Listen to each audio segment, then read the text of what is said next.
though, being .08 or higher at the time of driving. Number 2, they can also try to prove that you did not have the normal use of your mental faculties because of alcohol or drugs. Or number 3, they can try to prove that you did not have the normal use of your physical faculties because of the introduction of alcohol or drugs. Now we all know how the police tried to prove the .08 or higher option. They try to get you to take a breath or blood test, which in fact you should refuse on almost every occasion.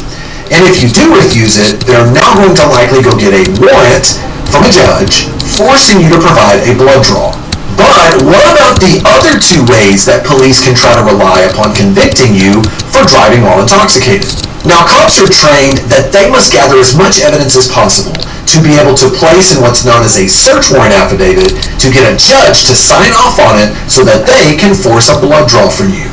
And of course, the easiest way for police to establish probable cause of driving while intoxicated is to have you perform sobriety tests. Beware here.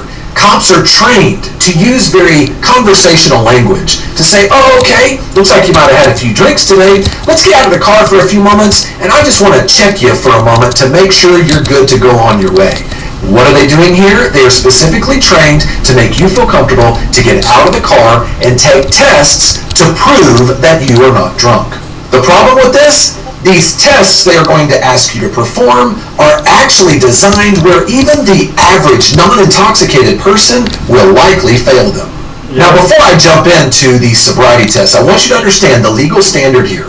Sobriety tests can indicate possible intoxication, but they absolutely do not prove intoxication. So the real question here is, should you take the tests or should you refuse them?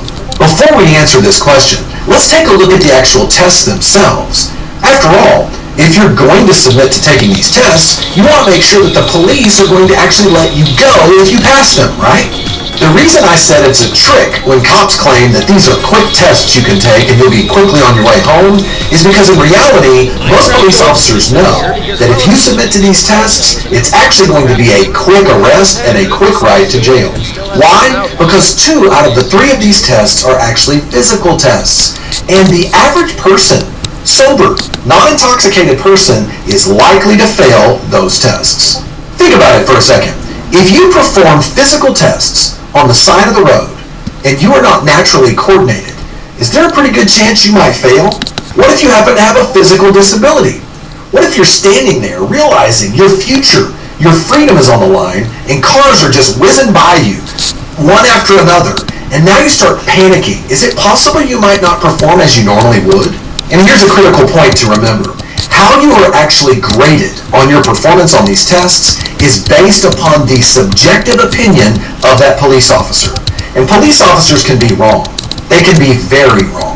In fact, every DWI arrest is based upon solely the subjective opinion of a police officer. The same cop who already believes that you may be drunk is the same one who's now going to grade your performance on the test that he gives you. This means there's a very good chance that the officer's opinion of your performance on these tests is not going to be fair and impartial. Why? Because there's something known as confirmation bias. If a police officer already thinks you're probably drunk, when he starts to administer these tests, he is going to actually confirm his bias by only seeing what he wants to see, which will likely result in you going to jail. Number 2. Cops will not tell you that the pen test is a test that pretty much everyone fails. The pen test, otherwise known as the horizontal gaze nystagmus test, is actually a sobriety test